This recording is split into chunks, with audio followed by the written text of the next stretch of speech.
आपको लाइसेंस को लेने में लग गया तो भाई फिर तो आपका बैंक का ब्याज भी चल रहा है, आपकी मशीन भी आके खड़ी हो गई है और आपकी सैलरी भी जा रही है। सॉल्यूशन क्या है इसका? सॉल्यूशन के लिए देखो, जो गवर्नमेंट के नीचे वाले लोग हैं, जो पर्टिकुलर विभागों में बैठते हैं, जो किसी भी जिले के एक्सीएन होते हैं, जेई होते हैं, एई होते हैं, उनको थोड़ा सा एक्टिव होना पड़ेगा। भाई देखो वो क्या है, वो एक कुएं के मेढक बने हुए हैं। वो कहते हैं भाई ये तो हमारे डिपार्टमेंट है, हम केवल अपने डिपार्टमेंट की बात करेंगे। भाई डिपार्टमेंट तुम्हारा है, देश तो सबका है। सही बात, बिल्कुल सही बात। भाई बिजनेस तो आप इंडिया में कर रहे हो, जॉब भी आप इंडिया में कर रहे हो, भारत सरकार से आप सैलरी ले रहे हो, तो आपको थोड़ा सा सपोर्टिव होना पड़ेगा। बिल्कुल होना पड़ेगा। क्योंकि अगर आप ये सोचो कि बिजनेसमैन अगर 100% आपकी लाइबिलिटीज पूरी करे, अगर 100% आपके नॉर्म्स फॉलो करे ना तो वो पॉसिबल नहीं है। क्योंकि 100% नॉर्म्स अगर हम लोग फॉलो करने पे आ जाएंगे तो आपको तो 1 रुपया सैलरी भी नहीं मिलेगी आपके काम के हिसाब से। रोहित जी एक बात बताओ, जैसे मान के चलो मैं हूं, मुझे आज की डेट में कोई एजुकेशन प्लेटफॉर्म बनाना है या रेस्टोरेंट बनाना है, मुझे कैसे पता चलेगा मुझे लाइसेंस लेना है? क्या मैं गूगल पे पूछूं या कहां पूछूं? मैं सिर्फ गूगल पे, उसके अलावा कोई ऐसा पर्टिकुलर ऑथराइज ऑप्शन नहीं है जिसपे जाके आप पूछ सकते हो या आप पता कर सकते हो। और वैसे तो जैसे इंडस्ट्रीज के लिए उद्योग विभाग बनाया गया है, लेकिन उद्योग विभाग की हालत इतनी खराब है, मैं आपको बताऊं, कुछ बड़ी सिटीज को छोड़ दो, लेकिन जिन बड़ी सिटीज में अच्छी हालत भी है वहां पे आपको एंट्री नहीं मिलेगी। क्या बात है। और जिन छोटी सिटीज में आपको एंट्री मिल रही है, वहां पे जो लोग बैठे हुए हैं उनको जानकारी नहीं है।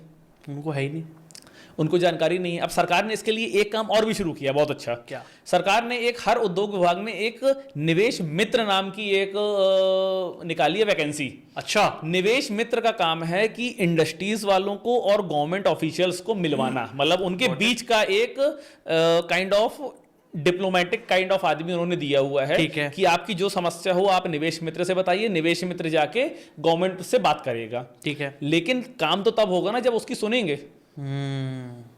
काम तो तब होगा ना जब जो निवेश मित्र की पोस्ट पे बंदा अपॉइंट है, जब उसकी बात आगे सुनी जाएगी, तब तो काम होगा ना। क्योंकि हर डिपार्टमेंट के अपने टेक्निकल रीजंस हैं।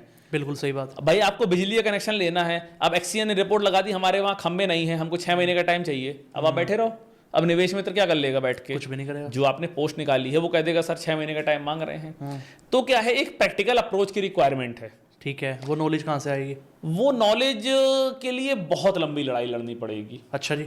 उस नॉलेज के लिए इसलिए लंबी लड़ाई लड़नी पड़ेगी, होता क्या है भाई, अभी एक बच्चा स्कूल से निकलता है, कॉलेज में जाता है, कोई ग्रेजुएशन करता है, सरकारी एग्जाम की तैयारी करता है, बाई चांस गलती से उसका एग्जाम निकल जाता है, वो कहीं ना कहीं जॉब करने लगता है किसी न किसी सरकारी विभाग में।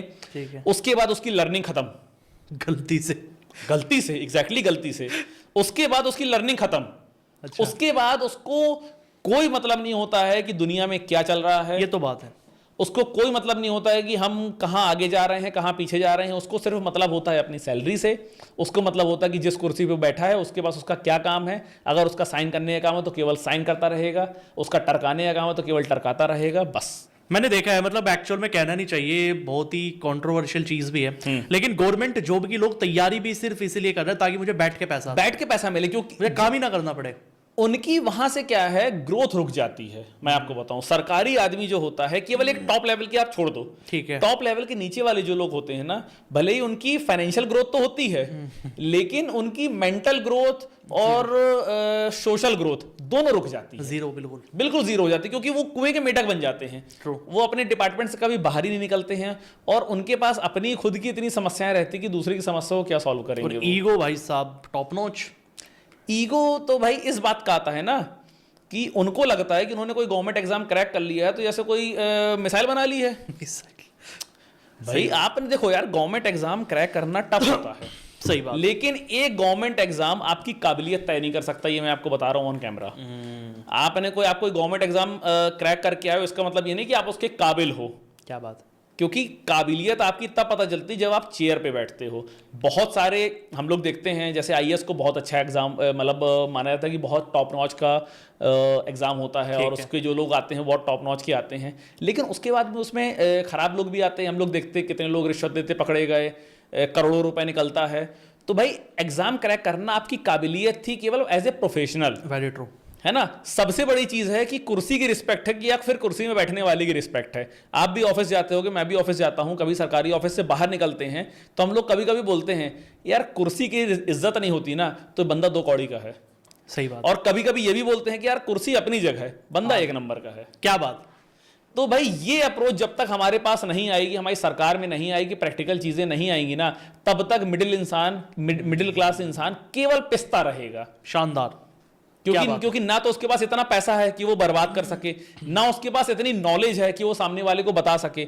और दूसरी चीज, जब कोई मिडिल क्लास इंसान नॉलेज लेके जाता है ना, तो अधिकारी का ईगो हर्ट हो जाता है। क्यों? वो कहता साला मैं तो इतनी